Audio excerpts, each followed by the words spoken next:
so much for coming back to my YouTube channel. I'm really excited about this new mini series that I'm starting. You've probably already seen in the title, but it's just going to be a little bit of a series around women's health and just general overall health and well-being. So it's something that I'm becoming really passionate about. I've had a bit of a health journey myself and I'm still on one, so I thought I'd start a little bit of a series, and I'll just quickly cover today in this video a little bit about my background in health and my background with my own women's health journey. And then each episode in this series I want to cover sort of a different topic. So I'm going to cover topics like women's health and go into a little bit more detail. So two things that I suffer from are endometriosis and polycystic ovarian syndrome, so I want to sort of cover those. Then I want to cover a bit of anxiety, a little bit on depression and mental health and stuff like that. Then my skin journey, so I've got a lot of hormonal skin issues, so I want to cover that. Just go over a vast range of topics covering health, well-being, women's health and reproductive sort of stuff. So hopefully you guys get something out of this little series, and please join in the comments below and let me know in this video especially what you would like me to cover, if there's anything in particular or any questions that you might have about my own journey. I'm going to really try to be sort of open and transparent. It's taken me a long while to sort of be open with people and talk about these issues, but I mean, and if you're someone that suffers from something like this as well, you'll know that it's quite personal and it is hard to talk about. I know I get really anxious, but I'm sort of becoming more open and honest, and I really want to be transparent and authentic and yeah, share as much as I can if it helps anyone, or even if it just maybe makes someone feel like they're not alone, anything like that. Yeah, so I just wanted to sort of start this little series as I'm really passionate about it, and I definitely think that these topics are something that should be talked about more.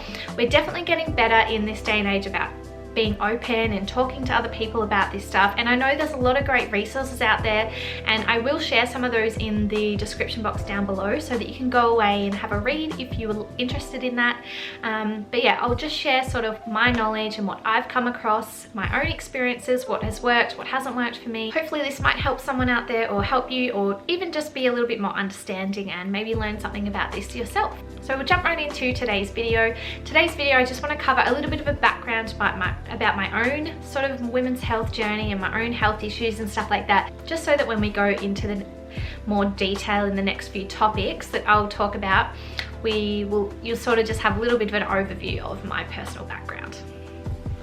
So I'm currently 27 years old. I'm turning 28 in November this year, and I've definitely suffered a lot from some women's health issues for around about, I'd say, all of my 20s. So definitely, yeah, definitely since I was about 20, 21, that's when my sort of big issues started. But I've always definitely had a few issues, you know, late teenage years and stuff like that, just with sort of reproductive system and stuff like that. But it's definitely started in my 20s. I had a lot of trips to the emergency room and in and out of doctors and stuff like that, with a lot of pain and a lot of issues that were really unresolved, and doctors couldn't really work out what was going on. And I think it wasn't until about maybe 5 years ago that I was diagnosed, or probably maybe 6 years ago now, it's gone so quick, but diagnosed with endometriosis. When I was diagnosed, that was something that I'd never heard of.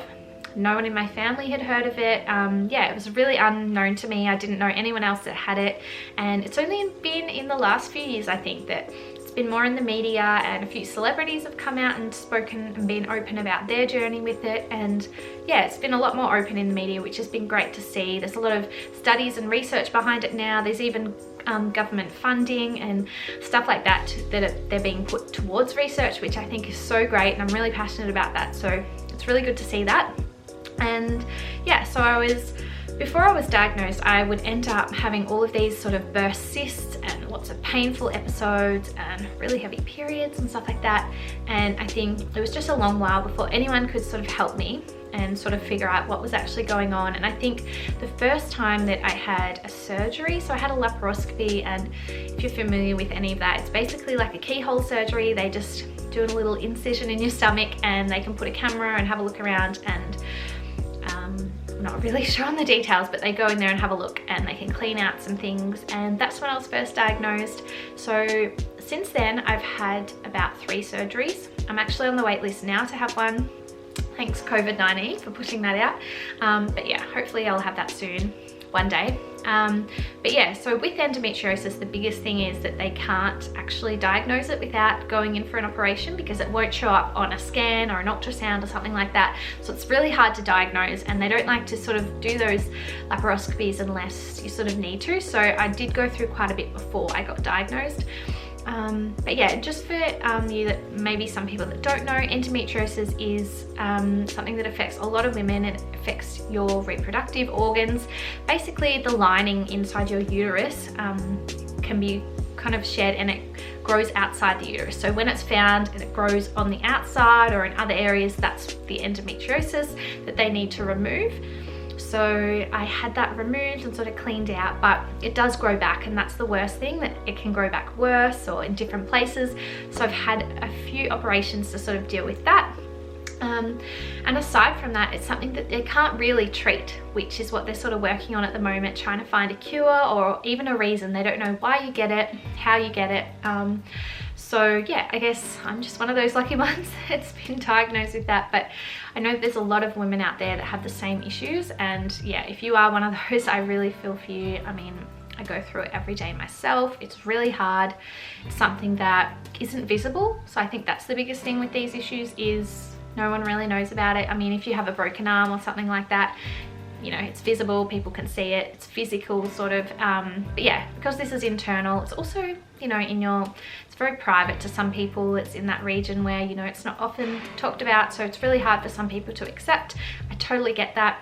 I've been there, and I sort of still am there, but I'm trying to be more open about it, just to raise awareness as well, because I think it's really important for other people to understand that some women do go through hell and go through all these issues. So yeah, basically I was diagnosed. I've been on some different medications and hormone medications and stuff like that, trying to balance out the hormones to try and help. The biggest side effects with endometriosis are, you know, you get irregular periods, sometimes you get no periods, you can get a lot of pain, you know, really bad pain, lower back pain, just sort of abdominal pain, lower abdominal and uterus pain, stuff like that. So it's really awful. Biggest things for me is I definitely live with a hot water bottle. If you know, you know. Either that or some hot patches, stuff like that, because you just need heat, and it's just awful. It comes on anytime, and you get a lot of bloating. That's the biggest thing that you might hear about, is the endo bloat. So it's just, yeah, it's really awful. So yeah, I was diagnosed with that and been dealing with that for quite a few years now. Then a few years after that, I was diagnosed first with that. I was then diagnosed with PCOS, which is polycystic ovarian syndrome, another issue that you might be familiar with, and it's actually not linked directly to endometriosis, although a lot of people do have both. It's not actually linked, quite a separate issue, but they just both happen to be in the same region. So it's another issue altogether, and it has some really bad side effects that, you know, it just makes it hard to live with every day, I guess. So some of the biggest side effects can be weight gain or weight struggles. Also, you can have diabetes, you can have heart issues, you can have extra hair growth, hormonal skin issues, which is one of the biggest side effects that I have, probably one of the main side effects for me. And yeah, it can sort of just basically, your hormones are really irregular and really imbalanced. So that's something that I really do need to work on and sort of keep an eye on, is making sure I try have a healthy lifestyle and healthy and balanced diet and exercise and all that sort of stuff to take care of my hormone balance. So that's another thing that's, you know, one of those things that it's really hard just day to day, because you get so sick of having to deal with it. And I think if you've had these issues or you're going through it, that's one of the biggest things that you'll agree with me, I'm sure, is that it's just day-to-day stuff that's hard. And I guess there's no cure, there's nothing that's going to help, there's no medication that's like a cure fix, quick fix. It's just something that you have to deal with ongoing. And then it can also have reproductive side effects, so when you're trying to fall pregnant or start a family. So I'm not quite there yet, but it is something that I have to keep in mind and sort of have assistance with. And yeah, there's so many women out there that have had issues with that already, and I definitely feel for those people. And you know, it's just really hard being a woman and all these things we have to go through.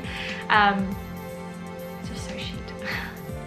And due to those issues that I do suffer with, I think that's what's caused, you know, I struggle a lot with anxiety and different stuff like that.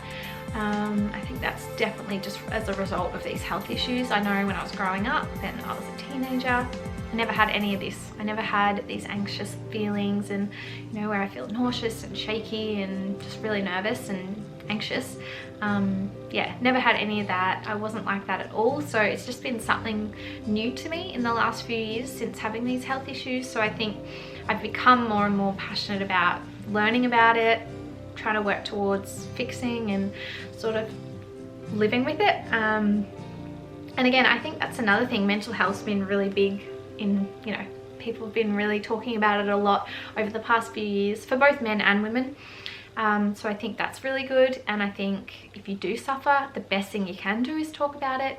And I do know that people that don't suffer with it, it's one of the hardest things to understand because you just can't explain it. So having it, it's just one of those things, like, I can't explain why I feel anxious or what makes you feel anxious. Sometimes there's things that come on and you just think, like, I don't know, why is this making me feel like this? One day it won't, the next day it will. But I just think that's what it is. That's how it happens. And I think the best thing we can do is try and work around living with it and dealing with it. So that's one of the things that I'm passionate about, learning about. That's why I wanted to sort of start this series.